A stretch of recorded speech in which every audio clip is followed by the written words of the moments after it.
سقطت طليطة عام 1085 ميلاديا. كانت تلك أول سرقة تحذير حقيقية.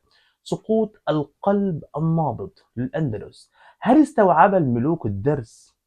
للأسف كانت الإجابة لا. عندما أوشكت الأندلس على السقوط في القرن ال11 جاء المدد من حيث لم يتوقع أحد. من قلب الصحراء المغربية خرج رجل زاهد صلب كالصخر يدعى يوسف ابن تشفين.